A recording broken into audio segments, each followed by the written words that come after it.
Jai Sri Ram Thought Capsule series. This is the fourth one.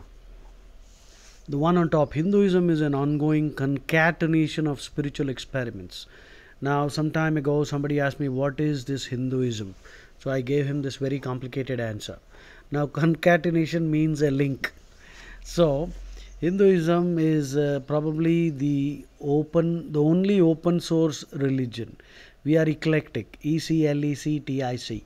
Eclectic means selecting from a wide range, because the Vedas clearly says, Ano Bhadra Kratavo Yantu Vishwataha. Make a note. Ano Bhadra Kratavo Yantu Vishwataha. The Rig Veda says, which means let noble thoughts come from everywhere. But at the same time, Hinduism also teaches us to be good critical thinkers, and therefore Shastrarth has always been a part of Hinduism. Shastrarth means scriptural debate. Whereas in other religions, merely asking a question amounts to blasphemy. In all the other major religions, right? And that is blasphemy, and the punishment for blasphemy is death.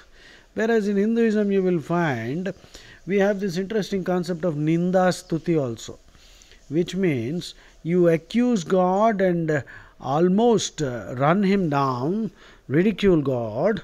For example, Taskarapati, that means he is the captain or the chief of all the thieves. Now, you're calling God as the ultimate thief. Why?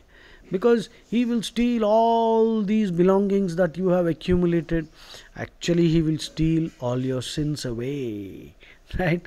So when you have to die, everything has to be left behind. In a way, he steals it. So, Ninda Stuti is a unique concept only in Hinduism. It's unthinkable in any other religions.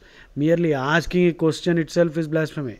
What to think of, praying using Ninda Stuti. There's no equivalent in English for that. So, Hinduism teaches us to apply critical thinking. Scriptural debates in these days are next to impossible. You know what happened to Nupur Sharma.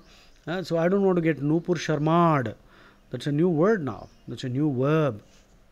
It's a very sad situation. Adi Shankaracharya defeated many Buddhists who then converted and came back. Garvapsi, they did Garvapsi and came back to Hinduism.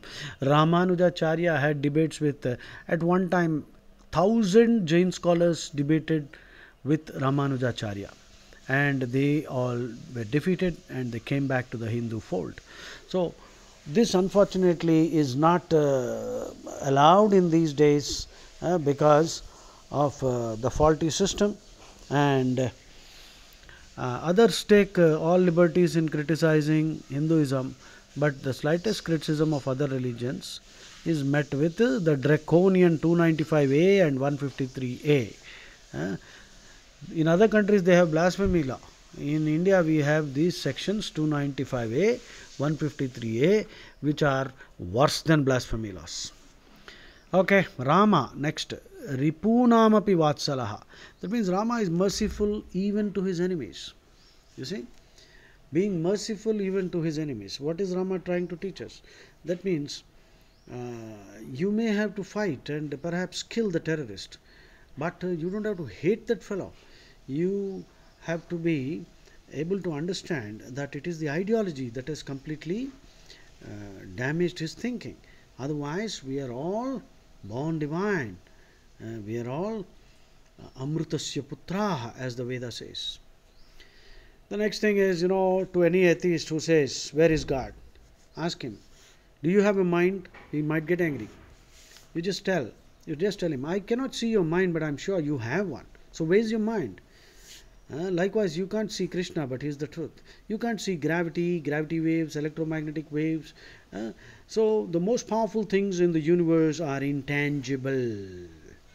And finally, Sanatana Dharma is the antidote, which means the remedy to the poison, the toxins of cultish conformities and lethal superstitions that mar the march of mankind. In the name of religion, all kinds of dangerous ideas are being promoted. Be careful. Sanatana Dharma is the final refuge of mankind. Jai Shri Ram.